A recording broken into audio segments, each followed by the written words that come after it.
Gente, meu nome é Júlia, sou professora de História e a aula de hoje vai ser sobre a Roma Antiga. Antes de a gente começar essa aula, eu vou pedir para quem puder compartilhar esse vídeo, curtir, comentar. É sempre muito importante para o nosso canal e, é claro, para você, estudante que vai fazer a prova do Enem. Roma Antiga ela faz parte do período da história que a gente chama de Antiguidade Clássica, juntamente com a Grécia Antiga. Nós temos aqui no canal um vídeo sobre a Grécia Antiga e que o Enem gosta muito de cobrar também nas suas provas. Então, esse conteúdo, Grécia e Roma, é importante vocês saberem, até mesmo porque essas duas cidades, elas se tornaram berços de civilizações e trazem até os dias atuais influências muito fortes, legados que são muito importantes até aí o nosso presente. Bem, vamos começar essa aula falando do início da fundação de Roma, onde há o mito fundador do que é dos irmãos Rômulo e Remo. Eram irmãos gêmeos, filhos do rei Marte e de Réia, e eles foram ali deixados nas margens do rio Tibre pelos seus pais para serem mortos, afogados ali no rio, só que uma loba os encontrou e começou a amamentá-los. E mais pra frente, até um criador de ovelhas chegar, eles foram ali sendo cuidados por essa loba. O Faustulo, que é esse camponês, esse criador de ovelhas, chegou e pegou os dois irmãos e começou a criá-los como se fossem seus filhos.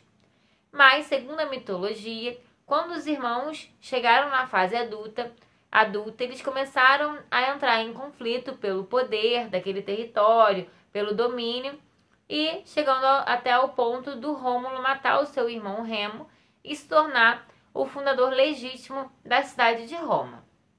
Então esse é um mito fundador de Roma que é muito conhecido e que marca ali o início dessa época, dessa formação dessa cidade tão importante, além de que Roma antiga ela se estendeu por muito tempo, foi mais longa do que essa época da Grécia Antiga e foi dividida em três grandes regimes políticos. O primeiro, a monarquia, depois a república e posteriormente o império. Então, a gente vai começar a falar sobre a instituição da monarquia, que é marcada pela presença de um monarca, que é um rei, que tem o seu poder limitado por uma instituição chamada Senado. Esse Senado era composto por proprietários de terra e chefes de família, que eram chamados de patrícios. Havia também na monarquia a Assembleia, que era composta por cidadãos romanos em idade militar. Só que a monarquia ela era muito autoritária e membros do Senado começaram a divergir com as decisões do rei, com esse poder ali que o rei queria exercer, chegando num ano em que o Senado ele acaba depondo o próprio monarca e instaura o período da República, o período republicano. Esse período republicano ele foi marcado por muitos conflitos e foi um período muito extenso. Lembrando que ainda na monarquia a gente tem Roma sendo uma cidade totalmente estamental, ou seja, dividida em classes sociais. Então a gente tem no topo da pirâmide os patrícios, depois vemos os clientes, os plebeus, e lá embaixo da pirâmide a gente tem na base os escravizados, que naquela época eram escravizados ou por dívidas ou então por guerra, ou seja, prisioneiros de guerra. Muitos plebeus conseguiam ali exercer as funções de comerciantes e conseguiam sim enriquecer, mas era uma sociedade majoritariamente sem muita mobilidade social, e os patrícios sempre ocupavam os melhores cargos no Senado, nas instituições políticas ali da Roma Antiga. Chegando no período republicano, a gente vê que o Senado ele se torna então o órgão máximo da política de Roma, e os patrícios ali, eles começam ali a exercer também diferentes funções, diferentes cargos na administração, na legislação romana e nas finanças. Esses cargos eles tinham um tempo ali para serem exercidos e depois havia uma rotatividade de pessoas para ocupar esse posto ali na política. Na República, houve também uma nova instituição que foi criada, que é a chamada magistratura, composta justamente por esses patrícios ali para decidir como as leis iam ser julgadas, quais seriam as punições, como é que a administração romana ia se dar. Então, essa magistratura, ela começou a acontecer, essa instituição começou a funcionar na época da República. Lembrando que república em latim, gente, significa coisa pública, ou seja, as pessoas que estavam no poder, ali no Senado, na magistratura, na Assembleia, eram pessoas que estavam ali representando o povo. Tinha essa ideia, justamente para se opor à monarquia. A República ela foi marcada por muitos conflitos. Tanto conflitos ali, guerras entre patrícios e plebeus, por participação política e direitos iguais diante da lei. Então os plebeus queriam ali uma participação política, queriam reivindicar os seus direitos, queriam participar da Assembleia. Então houve muito conflito entre esses dois grupos da sociedade, até chegar ao ponto dos plebeus conseguirem sim uma certa autonomia. Foi criado também o Tribuno da Plebe, que é justamente um órgão ali que possibilitou com que plebeus assumissem cargos na política de Roma e que foi muito importante.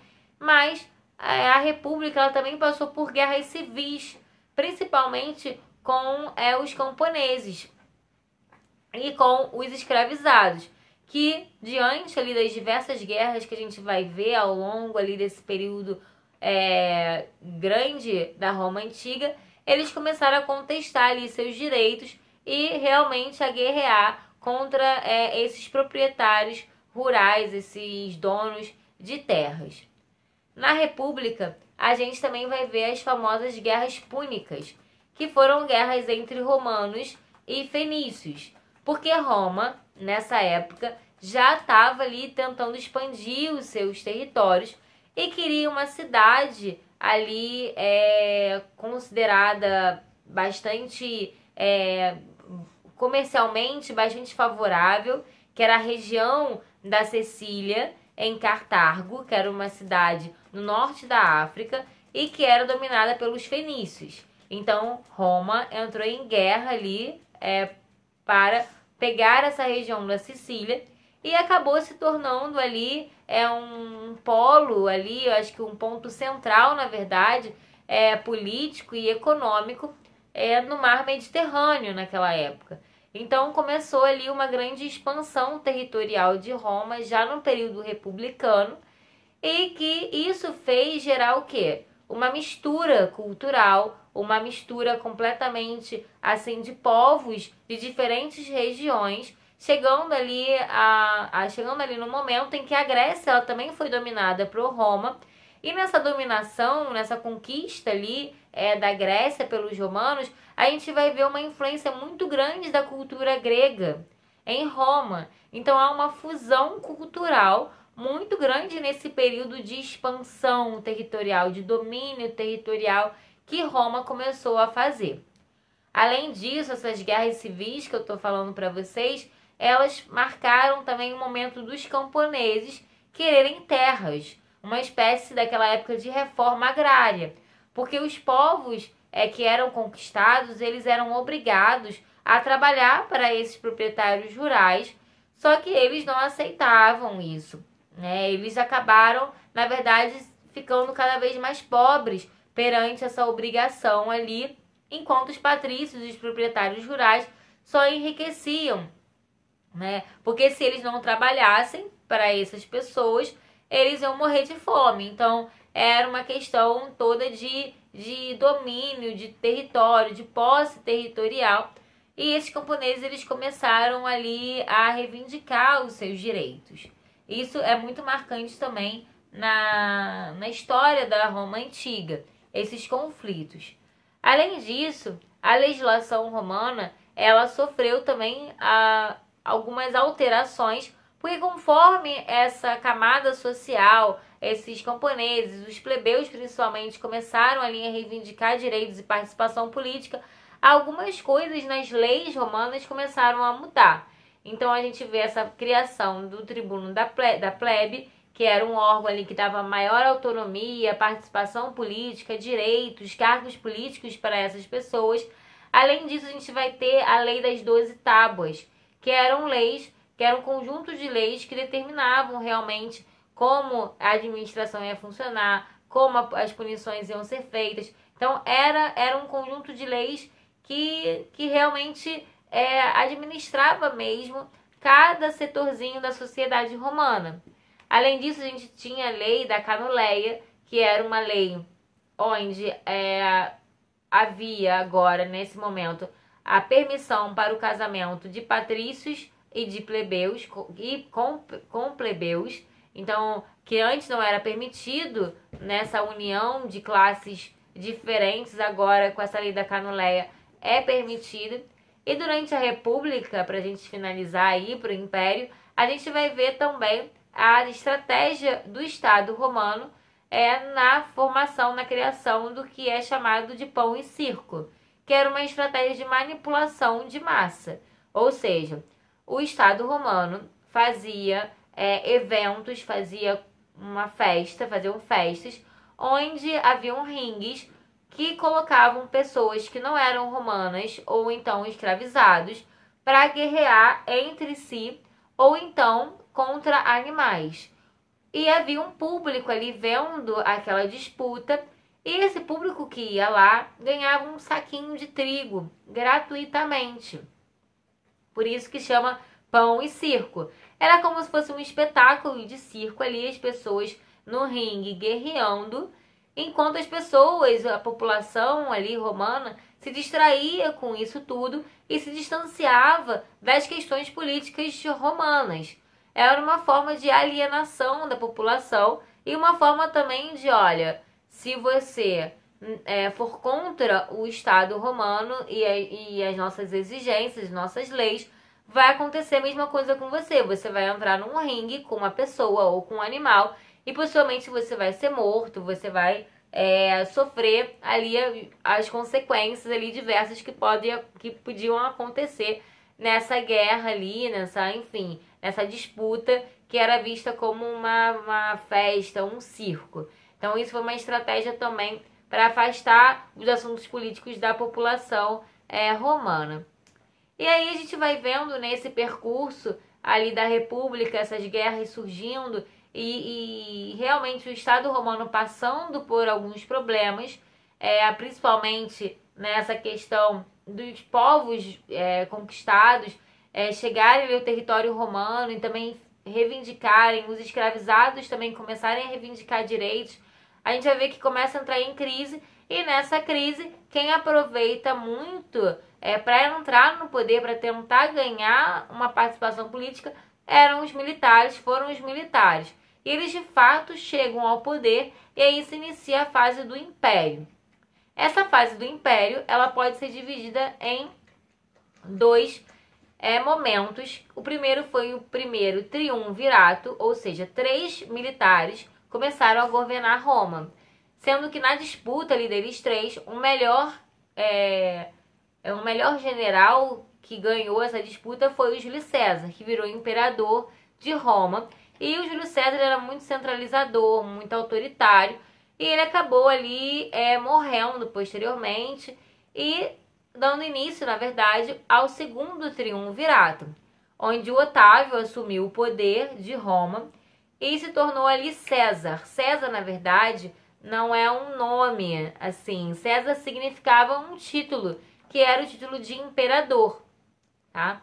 Então, havia esses títulos onde o imperador, além de ter ali o seu poder político, ele também era visto como ele tinha ali um poder divino, né? Uma coisa assim maior para ele ser imperador. Então, no segundo triunvirato, o Otávio ele foi esse imperador e posteriormente ali houve outras sucessões, mas Roma começou também a sofrer uma questão que a gente pode falar agora, que é a questão religiosa.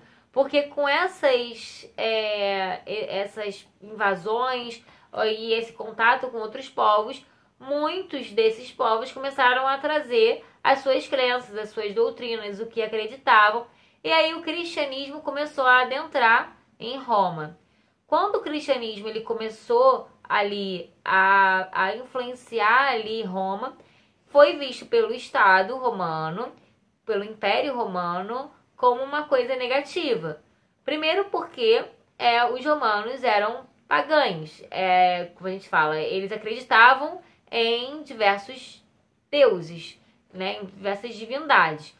E o cristianismo, ele pregava aquele discurso que agradou muitas pessoas, porque era um discurso de amor ao próximo, era um discurso de caridade, era um discurso de vamos fazer o bem, mas também era um discurso onde não havia um culto ao imperador, ou seja, para o cristianismo você não tem que cultuar o monarca, o imperador ou quem está no governo, você tem que cultuar Deus.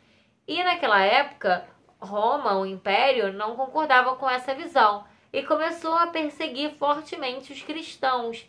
Então houve também esse lado ali de conflito, de perseguição dos romanos contra esses cristãos.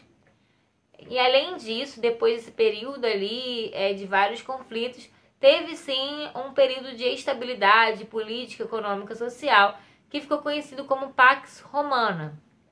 Só que depois, posteriormente, a gente vai ver ali o império ele se desfazendo, ele se dissolvendo por diversas crises que ele não começou, assim, apesar dessa Pax Romana, ele não conseguiu manter essa estabilidade, essa paz, essa tranquilidade. Primeiro porque houve a crise do escravismo, houve também muita corrupção, havia muita corrupção no Império Romano, crise na produção agrícola, e a gente vai ver várias consequências também relacionadas à economia, à política, à questão social. Então, a entrada dos povos germânicos, que são chamados de povos bárbaros, porque bárbaro vem de um termo que significa povos que não falam o latim, a língua ali, né, do lugar, do território.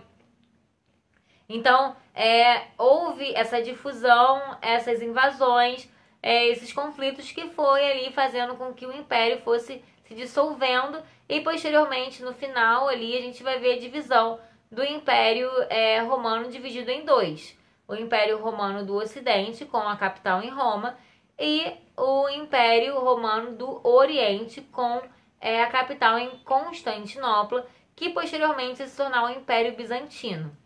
Então, eu tentei resumir para vocês esse grande período da Roma Antiga, mas ele é muito importante, todas essas fases que a gente falou, essas leis, a legislação, o legado romano, é muito importante para a prova do Enem, porque ele nos ajuda a entender melhor como essa cidade ela foi construída e como tudo isso, esse mecanismo ali que acontecia na Antiguidade Clássica, tanto em Roma quanto na Grécia, fez parte e faz parte do que a gente tem hoje. Nosso direito, a nossa legislação é baseada também, é influenciada também pelo direito romano, a questão da arquitetura, a linguística também, a questão da numeração, os números também romanos, né, na matemática, por exemplo, influência da Roma Antiga, dos estudiosos desse período. Então, a gente vai ver marcas muito profundas e por isso que a gente chama e fala que Roma foi um berço de grandes civilizações